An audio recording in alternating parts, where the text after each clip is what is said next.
Hey everybody, and welcome back to the channel. This is Rob of RGG, and today is another look at the book, and we are going to be taking a look at Vaesen, Nordic Horror Role-Playing. Now, this is by Free League, same people that make the Aliens game, Coriolis, Forbidden Land, several others. Blade Runner will be coming out, I think, later this year. And if you don't know, I go ahead and tell everybody up front that Free League does send me copies of their stuff, most of it, to do review videos on. And they are a great company to work with, and they ask for honest reviews. They do not and never have asked me to sugarcoat anything. However, it's not hard to give them good reviews considering I really like their products. But if they put out a product that I don't care for, and it has happened in the past, I do point out the things about that product that I don't like. So you can take it for what it's worth. I do receive these products from them to do reviews, and I don't pay for them. The stuff I do pay for, I tell you about, because I like the screen, which I pay for as a Christmas gift. But the point is, they don't send me everything. They send me some stuff. And when they do, I like to let you know that that's where it came from, because I try to keep everything as up and honest as possible. Now, Vaesen is a beautiful game. It is a beautiful book. All of their books are beautiful. Pretty much every book they put out is the quality of their standard books is what most other companies reserve for their special edition books. They're just that nice. This game is got a lot of lore built into it, and there's no way I can cover it all in one video. So what I'm going to do is I'm going to kind of hit the highlights a little bit, tell you a little bit about the game. I'm not going to go over every rule and how everything works. It uses an adapted version of the Year Zero engine. So if you're familiar with that, falling into this game will be very, very simple. If not, understand that the Year Zero engine is a dice pool system. You have 4 attributes with 3 skills tied to each attribute. You take the number of dice in a skill and an attribute, add them together, the d6s, you roll them, you're looking for 6s to be a success. Extra successes let you do extra things. This is not D&D. You don't have a ton of hit points. You have I think it's a toughness rating, and when it gets to a certain point, you become broken and start garnering critical injuries, which are detrimental to your character. And it's a really good system. It's really simple and really elegant, and I like the way they have used it to do several games.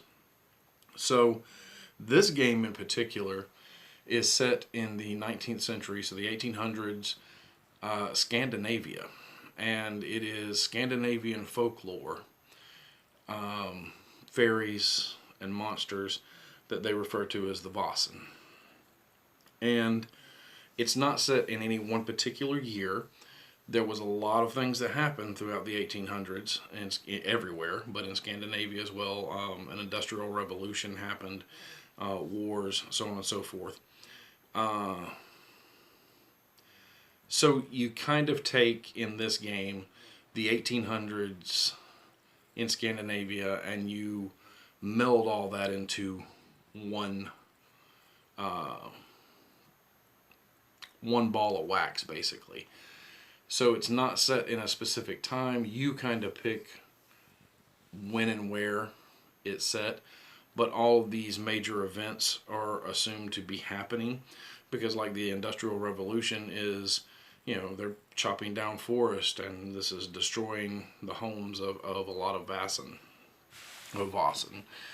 Anyway, they were for a long time considered to be helpful to the people in the country, but they became more aggressive as these wars and the industry boom happened and so on and so forth.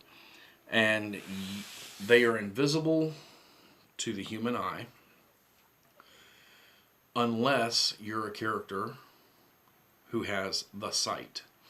And that's what you play in this game, is one of the characters. You've had some kind of encounter that has caused you to have the sight where you can see Vaesen. Even when they choose to remain hidden, you can still see them. So think a lot like Grimm in the show Grimm. It's very similar to that aspect.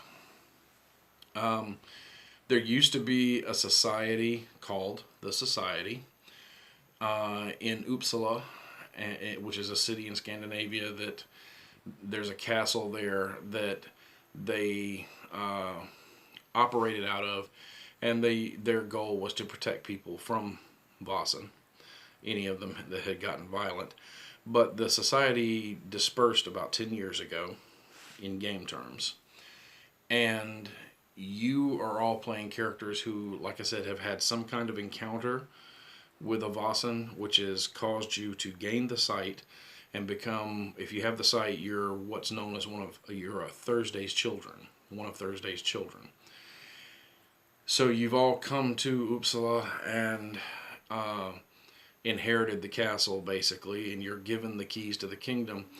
And this is great for campaign play, because as you're playing through the campaign, not only are you able to level up your character, so to speak, but you also earn upgrade points from playing games that you can use to upgrade, build new things in the castle, or refurbish things in the castle to make them work, or unlock secrets within the castle, which can lead to more adventures.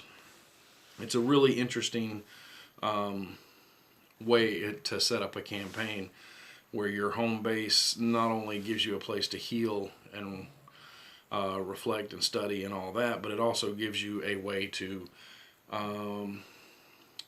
learn more about the Vaesen and have the game master can integrate new stories into things you find in the castle and send you off on these adventures. So excuse me, it's like I said, it's a very elegant, very beautiful system.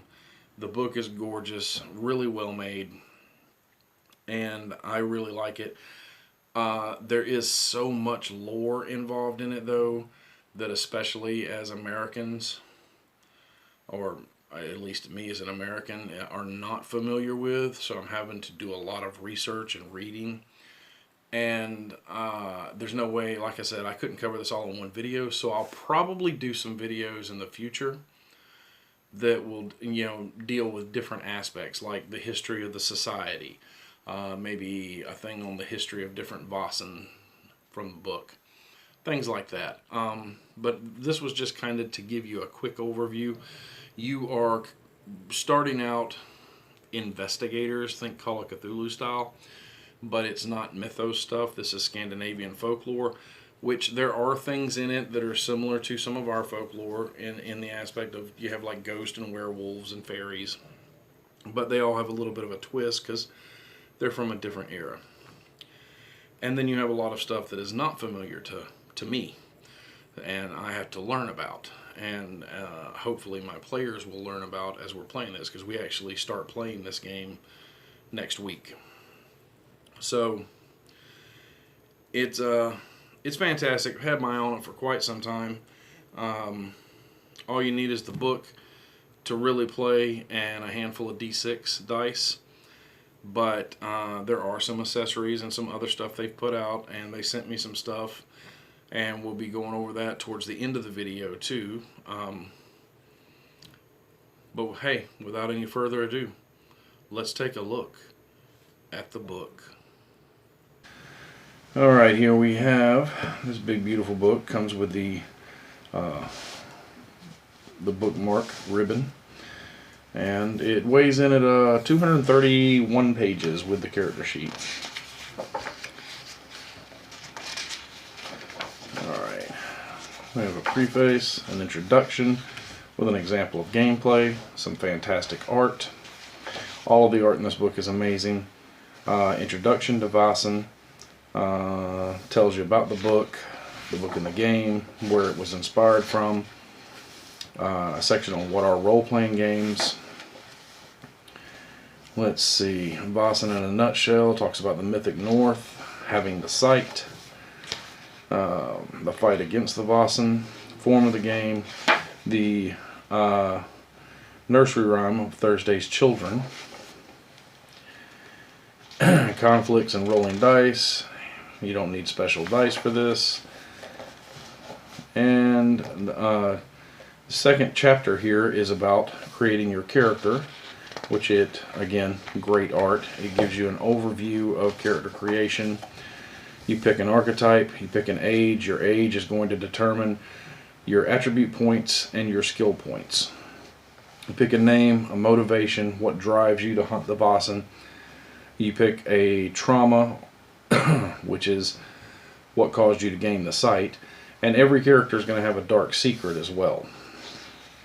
It has a sidebar about gender roles, because in the 19th century in Scandinavia, women didn't have a whole lot of rights, but you know, it's a game, so we can just kind of throw that out the window so that no player feels like they don't get to play the role they want.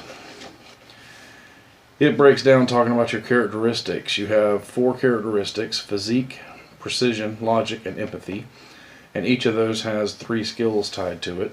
It talks about your skills, and then you have talents, which are kind of like a feat from D&D. Your relationships with other characters, your resources, which is, you know, how much money you have. A memento, which is kind of like your signature item from Alien, or my hat. Well, let's see. Then we look at the archetypes. You have the academic, the doctor. That's an elbow, not a boob. I don't know why that always looks like that to me, but it gives you all the stuff, all the breakdown for making one of these type of characters. We have the hunter, the occultist. Each one also has like a little blurb that is kind of setting the scene for the character. The one on the hunter was, it was out there.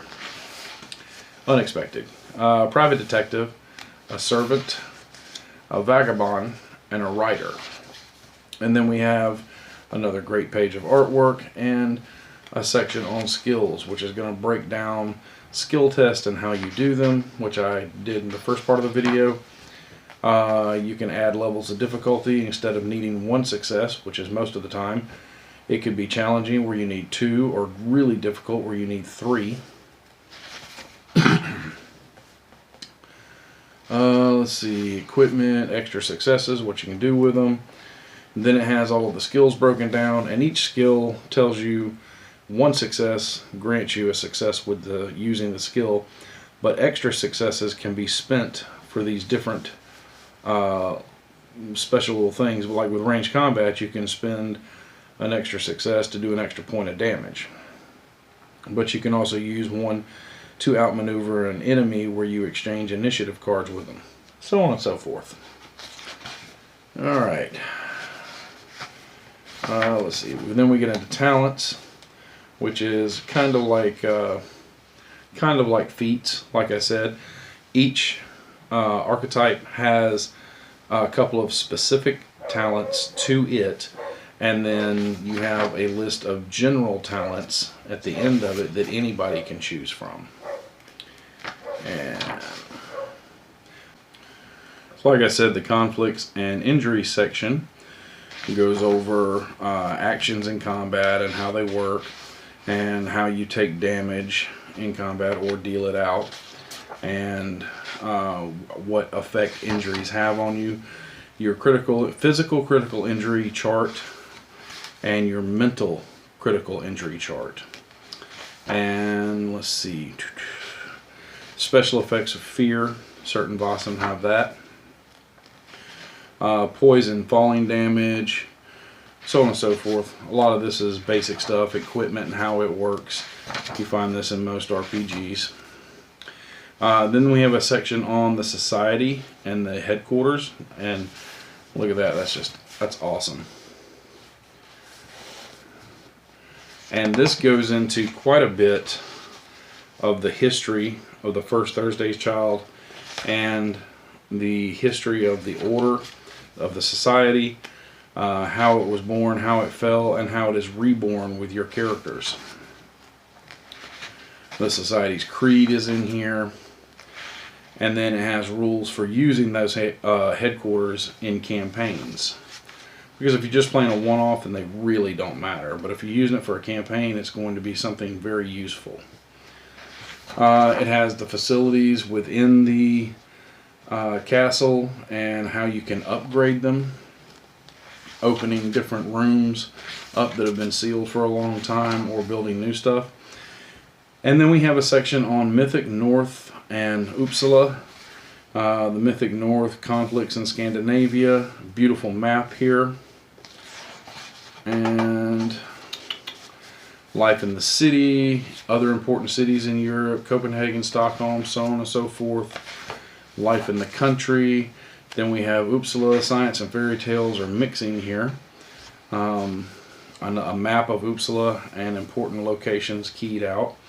The asylum, poorhouse, the police station, the Gazette, botanical garden, and then we have a section talking about Vaesen and explaining what they are, how they work, how they interact with humans, and their kinds of magic, enchantments, curses, trollcraft, and some charts with that stuff.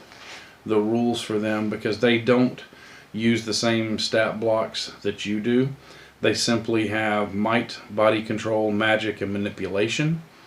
And those are rolled to, each of them covers quite a bit of stuff. Like might is used for attacking, heavy lifting, resisting fire, and other kinds of damage. Body control is used for evading attacks, chasing, fleeing, stealing things, sneaking, or determining someone who is sneaking. And then you have magic, which is used for casting or resisting magical powers.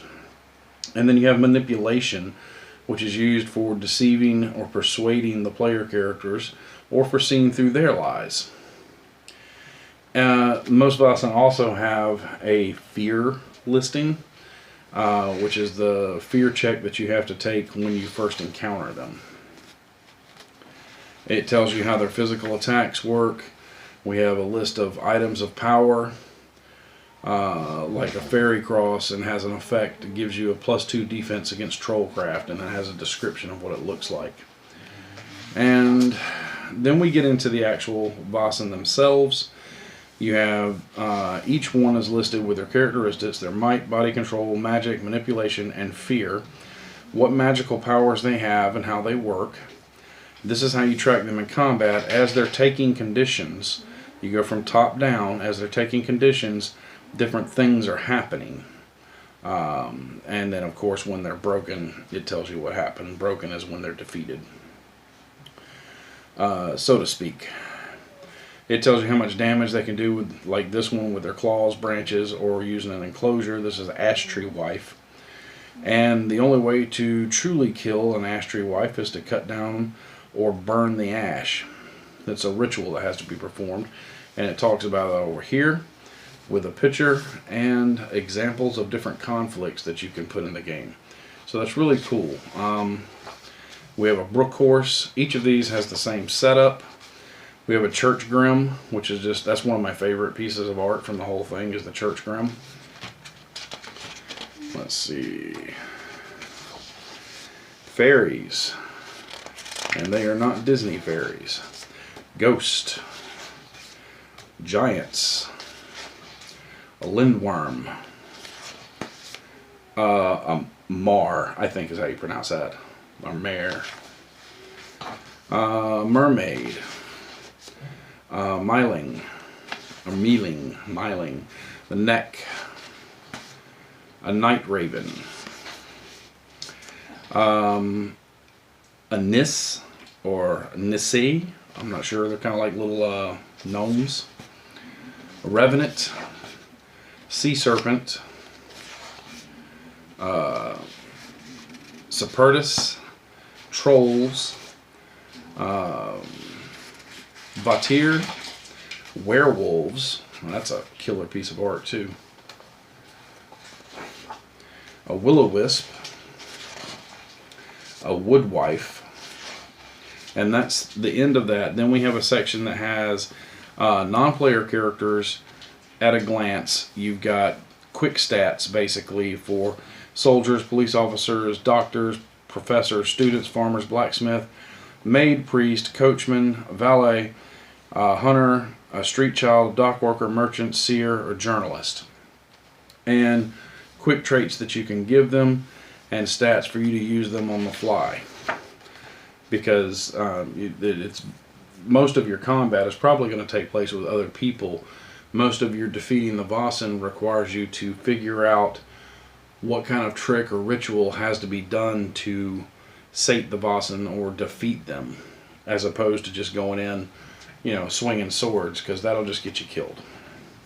And then we have a section on animals, and then we have the mystery. And the mystery is all about building a mystery for your players. Lots of examples on how to do stuff, special locations, clues, and the structure of the mystery itself. And let's see. Nice flow chart there. Confrontations. And then we get into the campaign, and this is how to link your mysteries together. Let's see. Then we have a beginning adventure called The Dance of Dreams, which I'm not going to get into because I don't want to spoil anything for anybody. But this is a pretty good opening adventure for players to introduce them to the game system, or the game system and setting, to be honest. So I'm just going to kind of skip past most of it because I don't want to give it all away. And it does come with handouts like Call of Cthulhu does. And you can also download these off their website for free and print them out. And then in the back you have background tables, which allows you to quick roll basically up characters for the game without having to spend a lot of time on character creation. Not that it takes that long anyway, it takes a few minutes. And you don't have to use all of them. You can, like I like these life event tables. You could have the characters make their characters as normal, and then roll a d6 for a life event, something that happened to them. And we close out with the character sheet, where you have the main character sheet here, and this is the character sheet for the headquarters. It's kind of a group sheet, and you can keep up with all your upgrades, contacts, and all of that. And that brings us to the end of the core book. So that was a look at Vaesen Nordic Horror Role-Playing from Free League. Very nice book. It's very textured on the cover. I really like that. If this game interests you, then I highly suggest picking it up, because I don't think you'll be disappointed. I'm not saying it's perfect. As much as I love the Alien game, there are things that I did for my group to tweak the game and make it work better for us. So there may be some of that with this as well. We'll find out next week when we start playing it. But overall, I'm really, really pleased with it. I like it a lot. I can't wait to run this. There are some other stuff. I know they just did a Kickstarter. They're doing like Mythic Britain and Ireland. Those books are going to come out this year. So I hope to get those and check those out as well. But there's already some other stuff out. They did send me this, which is Vaesen, A Wicked Secret and Other Mysteries. It's an adventure book that is, let's see, that's some cool art in the back of it, like concept art. About a little over 100 pages. But it has 4 different mysteries in it. It has The Silver of the Sea, A Wicked Secret, The Night Sow, and The Song of the Falling Star. And I'm not going to go into a lot of detail on these right now, because there's the spoiler aspect of it. But as I run, read, and play these, I'm going to do some videos on this book with spoiler warnings at the beginning, because I do want to review it. They sent it to me for that. but I don't want to catch anybody off guard and spoil something for players who might play this. But I can already tell you, I mean, again, just another high quality book from them. But it'll be getting its own video soonish. This other stuff I was given for Christmas by my buddy Haley, and I got the GM screen. I've stated before, I personally believe that nobody does screens as well as Free League. Their screens are high quality, and they actually have just tons of useful information on it. But you know, I digress. It came with a map in it, which has the Mythic North. It's a big poster map. The Mythic North on one side and the city of Uppsala on the other side. So I'm probably going to open that up and put it in a big sleeve. I've got some poster sleeves. Put it on the table for my players, even though I made them small copies of it. But that was cool that it came with that. The artwork is very awesome on the screen. The screen is very hard landscape design. And the inside of it is just jam-packed with useful information. Something I really appreciate, because a lot of companies don't do that. So I do like the screen. She also got me the card pack, which I've taken out of this and sleeved, which comes with initiative cards, and they just say initiative card on the back, and then, you know, 1 through 10, because these are what you use for initiative in this game system. And these are neat. It also came with these. It's a card for each of the Vaesen with a picture of them, and then the blurb on the back is the kind of fairy or folklore about the Vaesen, whichever one it is. You've got one for all of them, and those are really cool. So I like that. I didn't get the dice, but I didn't really see the point in it, because they were just, you know, they're pretty, but they're expensive. And I didn't really think I needed them. I've got tons of 6-sided dice now. The only other thing I did, other than printing out character sheets, is I made these for my players. And that is, when we're playing, everybody will have a set of these. It's a fast action and a slow action card. And when you've used that action, you just flip the card face down. I made them big like this, so it's easy for me to see across the table who has used what action and who has what action left. So, I mean, that's not something you have to have. I just wanted to do it. But there is definitely going to be a review on the A Wicked Secret coming. And I'll probably be doing more videos on Vaesen, just because me and my group are going to be playing it here shortly. So, there you go. Also, if you don't know, we are closing in on 1,000 subscribers. And when we get there, this is one of the items I will be giving away. Not this one. This one's mine. There was another one provided by Free League. I showed it off in a video yesterday. It's still, you know, wrapped in shrink. So the brand new other copy will be going out to one lucky subscriber when we hit 1,000. I'm also giving away a sealed copy of Twilight 2000. So help the channel out by, you know, subscribing, sharing the channel with your friends, get them to subscribe, because, you know, we're over 900 now. When we bump over 1,000, I'm gonna send this stuff out to some people. And if other ways you can help the channel, if you're interested, in the description there's a link to the Amazon wish list. You can purchase items off of that for me to review or use on the channel. Amazon will send it to me. Also, get yourself a shout out. And Rob's Game Group on Facebook, there's a link in the description for that. Join us over there, and you get to see some of the stuff I'm doing early, or pictures that show up better than on this camera of things that I'm doing. And you can also communicate with me, send messages through there. And that's about it for right now. I hope you enjoyed the video. I hope you found something to take away from this that you like. And I hope that you give Vaesen a try if you're into this kind of gaming. If you're only into hardcore combat gaming, this is not the game for you. Because the only thing you're gonna do is get really good at making characters. So, until next time, my friends, good gaming and good luck.